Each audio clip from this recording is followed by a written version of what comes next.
Hi, I'm Missy with the Little Green Bean. Today I'm going to show you the perfect scrap busting project that's also a great gift item. And this one pattern will make two. So you just need some 5-inch squares. I've got 3 here. And you need some fusible fleece and some key fob hardware. Let's get started. So to start, you're going to take your 3 squares and decide how you want them. This is going to be the patchwork. So I'm going to put the blue in the center and you're just going to sew them together. So you always put right sides together. So first we'll sew here, and then we'll open that up and we'll add this one.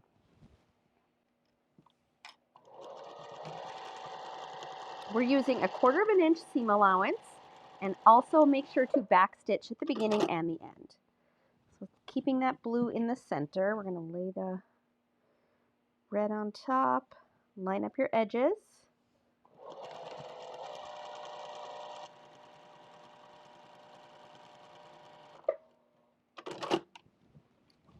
Okay, now go ahead and open those up. And you can give that a little press to lay your seams down before you cut it. And you can either press your seams over to one side or the other. I like to press mine over to the darker side, or you can press them open for this project. To take our rotary cutter and our ruler, and we're going to cut this in half. So cut it at 2.5 inches.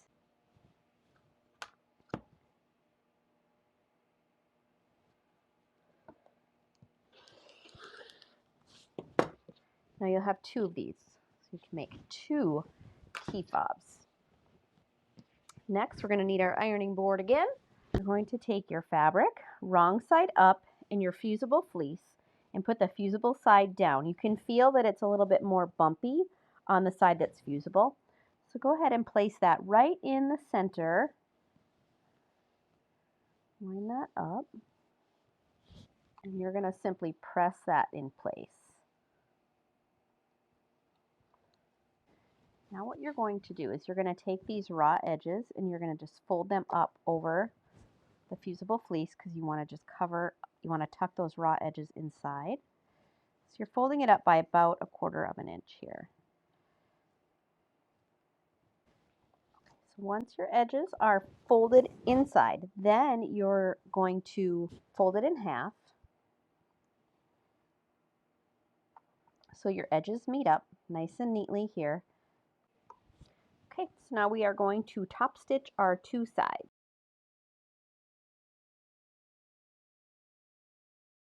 I like this size of it. This is nice. My wrist easily slips in and out of it. I don't want anything that's going to be too tight, so I'm going to leave it this length. And then you've got this cute little patchwork design. So you're going to stitch it closed with these 2 ends together, and again with 1/8 inch seam allowance here. Just use the edge of I'm using the edge of my foot. That always gives me a nice 1/8 inch. Okay, so we have our key fob hardware. There is 5 clamps in this package. You can get these at Missouri Star. So you've got the clamp, and then you've got the ring that you put on afterwards. So we're going to just set the rings aside.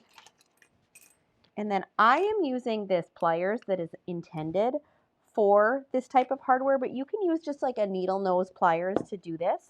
If you use a needle nose pliers, this one is protected. You can see there's plastic on both sides of the clamp so it doesn't scratch the hardware.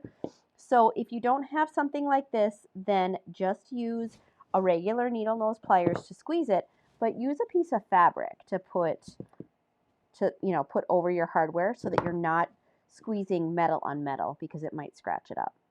So you're going to put that right in the center.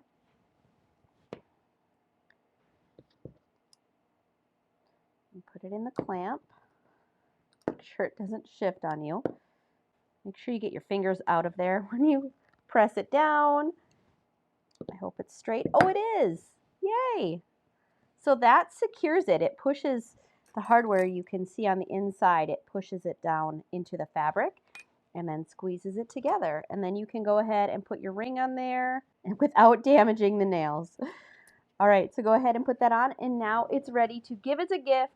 You can make another one. Remember, this pattern is enough to make 2, but it's the perfect little gift that you can give to someone in a gift basket or whatever you want. Make a couple, make a bunch, make a dozen. Have fun.